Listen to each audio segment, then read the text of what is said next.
네, 오늘 아파트는 경기도 고양시 일산 서구 일산동 1040 후곡마을 아파트 105동 204호 물건입니다. 전용 면적은 84 타입, 즉 25평이고요. 공급 면적을 저희는 따져야 되니까 84 타입이라고 하면 저희가 보통 모델하우스에 있는 걸 기준으로 했을 때 나머지 공용 면적이라든지 서비스 면적을 더해서 공급 면적은 아마도 33평일 겁니다. 자, 33평 가장 사람들이 많이 찾는 타입일 테니까 방이 3개 정도쯤 나오는 애 거예요.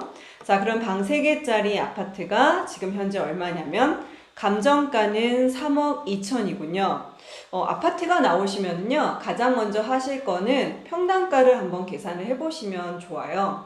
즉 일산에 있는 아파트가 33평형인데 감정가가 3억 2천이에요. 자, 그러면 어떻게 하면 되죠? 네, 계산기를 놓고요.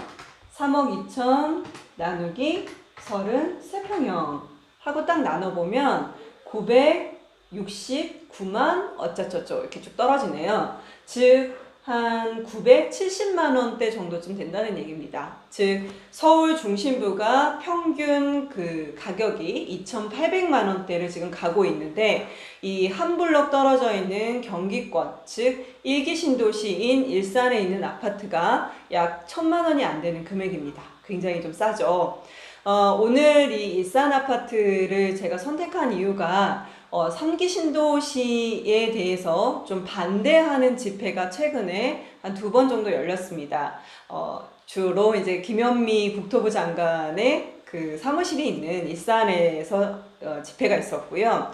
3기 신도시를 철회해달라, 혹은 좀 1기, 2기 신도시들에게 어떤 좀 더 그 좋은 것을 제안을 해달라라는 내용의 이 집회인데요. 이 3기 신도시 지구 중에서 창릉지구가 훨씬 서울하고 가까운 곳에 위치를 하게 되다 보니까 보다 떨어져 있는 일산 신도시, 또 더 떨어져 있는 파주 운정 신도시, 그리고 서울 밑에 쪽으로는 이 검단 신도시가 어찌 보면 위치상 훨씬 더 안 좋은 곳에 포진을 하게 되다 보니 1기, 2기 신도시 분들의 불만이 좀 많이 올라갔고요. 또 아직도 이 교통분담금을 지불을 했음에도 불구하고 3호선 연장이라든지 혹은 GTX가 아직도 되지 않았다는 것 때문에 이제 불만들이 되게 높으신 거죠. 왜냐하면 GTX는 2007년도에 발표가 났었던 개발 계획안이었죠. 그런데 지금 2019년, 2018년도 12월 달에 삽이 떠져서 착공식에 들어가긴 했지만 거의 실제 공사는 이루어지고 있지 않잖아요. 설계도도 완성이 되어 있지 않은 상태고요. 자, 그러다 보니까 일산 신도시가 거의 대구도 또 좀 뒤에 파주 운정 신도시가 어느 정도 생겨나고도 아직도 교통망이 확충이 되지 않았는데 다시 또 3기 신도시를 개발하겠다고 하니 굉장히 불만들이 높으신 거죠. 자, 그러다 보니까 이 일산의 아파트 좀 얘기가 빗나가긴 했지만 일산의 아파트가 지금 평당 1,000만 원이 안 됩니다. 자, 그러면 굉장히 싼 건 맞거든요. 자, 그러면 또 다른 그 싸다라고 하는 반증이 있어요. 저희가 이 아파트 가격을 기준으로 할 때 전세가율이 굉장히 좀 중요한데요. 전세가율 한번 먼저 살펴볼게요. 제가 항상 위치를 먼저 봤었는데 전세가를 살펴보기 위해서 실거래가를 한번 열어보도록 하겠습니다. 자, 후곡마을은 대우 아파트고요. 전용 84, 실거래는 항상 전용 면적을 기준으로 표시해주고 있죠. 자, 열어서 봤더니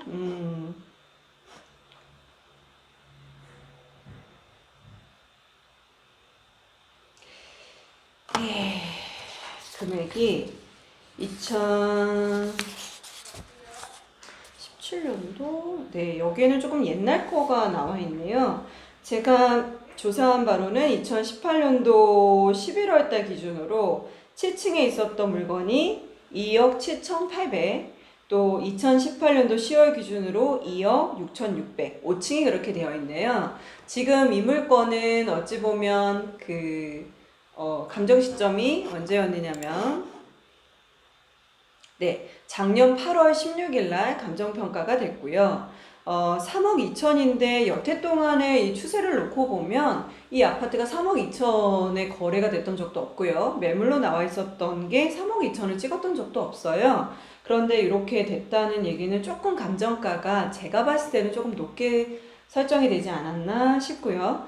자, 그래서 실거래가 기반으로 했을 때는 많이 쳐줘도 2억 7천, 2억 8천 이렇게 보면 좀 적당할 것 같습니다. 자, 그럼 전세가는 얼마이냐? 자, 전세가는 올해 3월달, 4월달에 거래가 된 내역이 있는데, 자, 똑같이 2층 기준으로 2억 500에 거래가 됐네요. 자, 그러면 지금 한 2억 8천이고, 훨씬 더 낮게 지금 매물로 나와 있는 뭐 전세 금액을 대입을 하더라도 뭐 한 1억 9천 뭐 이렇게 대입을 하더라도요. 전세가율이 몇 퍼센트냐면 거의 70에서 80% 육박합니다. 자, 그래서 조금 떨어진 가격을 반영을 하고 전세가도 좀 낮춰진 것을 반영을 한다 하더라도 전세가 1억 9천을 기반으로 했을 때 70%를 잡아도 2억 7천입니다. 자, 그렇기 때문에 이 아파트가 전세가율이 70%에 육박을 한다는 얘기는 분명히 그 지역의 수요는 있는데 가격이 오를 수 있을까라고 조금 더 부정적이시기 때문에 매매가는 높지 않은 그런 상황이다라고 보시면 될 것 같아요. 자, 그러다 보니까 지금 이 경매 물건은 현재 한번 유찰이 돼서 5월 29일 날 2억 2,400만 원 최저가로 떨어져 있습니다. 자, 그러면 이번 회차에는 분명히 입찰은 있을 것으로 봅니다. 왜냐하면 전세가가 1억 9천이고 2억 500에도 거래가 이 4월 달에 됐었기 때문에 충분히 이번 회차에는 낙찰이 돼야 될 것 같고요. 자, 그러면 위치를 한 번만 더 보죠. 제가 여태 동안 뭐 실거래가라든지 매물 이런 것들을 얘기를 드리지 않았었는데 3기 신도시에 대한 뭐 반대 이제 집회 뭐 이런 얘기들을 하면서 좀 이런저런 얘기를 하게 됐네요. 네, 낙찰가 맞추기는 제가 기본적인 설명만 해드리고 나머지 내용은 여러분들이 공부하시고 가야 되기 때문에 제가 얘기를 하지 않는 게 원칙인데 오늘 조금 더 팁을 드렸다 생각하시면 될 것 같아요. 네, 위치를 열어서 지도부터 한번 보도록 하겠습니다. 벽산대우 1단지 아파트는 498세대, 즉 500세대 정도 이루어져 있고요. 단지 자체로는 크지는 않지만 일산은 이 블럭별로 정해져 있기 때문에 단지수 단일 세대가 꼭 크지 않아도 괜찮습니다. 네, 자, 그러면 105동은 가장 끝자락, 즉 도로변에 가까운 후면 쪽의 도로를 끼고 있는 동이군요. 네, 그리고 동일한 107제곱미터에서 따지고 보면 네, 동향이 하나가 있죠. 즉 104동이 같은 평형이면서 동향이고요. 그 다음에 이 107제곱미터로 들어가는 게 105동 이렇게 딱 두 개인데 훨씬 더 105동이 더 좋은 동이라고 저는 보여집니다. 예, 남향이고요.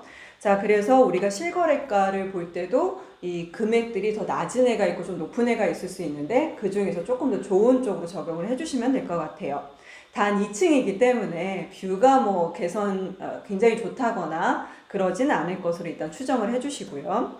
자, 이 아파트는 중간에 보니까 18F, 즉 18층까지 높이로 되어 있는 아파트고요. 1호 라인부터 4호 라인까지 있는데 얘는 경매로 나와 있는 건 204호이기 때문에 가장 동쪽으로 치우쳐 있는 라인인 것 같군요. 자, 그래서 뷰를 한번 이렇게 그려보면 앞에 가리지 않는 것 같아요. 자, 그래서 다른 뭐 1호 라인보다는 괜찮은 호 라인에 있다라고 추정을 해주시면 될 것 같고요. 이 105동이 갖고 있는 건 살펴봤으니까 이제 조금 더 거시적인 부분을 살펴봐야 되겠죠. 가장 아파트에 있어서 중요한 부분은 학군과 이 교통편일 텐데 이 근처에는 신일 비즈니스 고등학교라고 하는 약간 특목고에 해당하는 고등학교가 있고요. 그 다음에 초등학교가 하나 있습니다. 네, 뭐 학군이 되게 좋은 쪽은 아니에요. 네, 일산에서는 이 다른 곳이 훨씬 더 좋은 곳이니까요. 자, 대신 교통편으로 놓고 보자면 가까운 곳에 네, 경의중앙선이 있고요. 그 경의중앙선의 역으로는 일산역이 있군요. 자, 일산역까지의 거리를 한번 좀 살펴보면 좋겠죠. 제가 한번 자로 재보도록 하겠습니다. 아파트 단지를 나와서 도보권역으로 갈 수 있는 길을 따라서 네, 횡단보도까지 건너서 가보니 네, 약 660m 정도쯤의 거리네요. 뭐 걸어서는 10분 정도의 걸음으로 걸어갈 수 있는 곳이기 때문에 나름 역세권에 들어가는 아파트라고 보셔도 좋을 것 같습니다. 자, 그러면 이 지하철이 다 똑같은 레벨의 이 지하철들은 아니에요. 이 경의중앙선은 원래는 경의선과 중앙선이 합쳐져서 이제는 경의중앙선이라고 부르는데요. 이 경의중앙선은 어떤 지하철이냐면 파주 문산 쪽으로 쭉 출발을 해서 이 운정신도시라는 곳을 거쳐서 일산신도시를 거쳐서 어디로 가느냐면 DMC 수색역 쪽으로 가죠. 일자리가 풍족한 지역인 DMC까지 27분이면 도달할 수 있고요.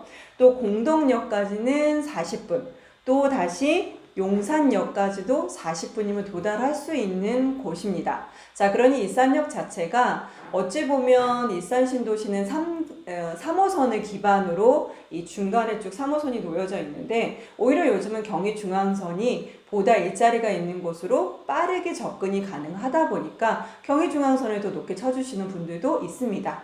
자, 그래서 일산이 아파트가 오래됐다는 점, 즉 이 아파트는 준공이 95년도니까 거의 24살 먹은 아파트군요. 그래서 오래된 아파트 측에 좀 들어가죠. 예, 새 아파트는 아니지만 경의중앙선으로부터 멀지 않고 서울 일자리가 있는 북쪽에 있는 일자리로는 접근이 좀 빠른 장점이 있기 때문에 그런데 30평의 아파트가 1,000만 원이 아직 안 된다는 거죠. 자, 그래서 전세가가 높고 가격은 아직 조금 탄력을 받지 못한 상황. 자, 그러니 접근하셔도 괜찮을 것 같고요. 얼마의 낙찰이 될까는 여러분의 몫인 것 같습니다. 자, 그러면 낙찰가 맞추기는 방법을 잘 알고 계시죠? 네이버에서 부자근육 트레이너 백승혜라고 쳐주시면 네이버 카페가 나와요. 네, 머니카페에 접속하셔서요.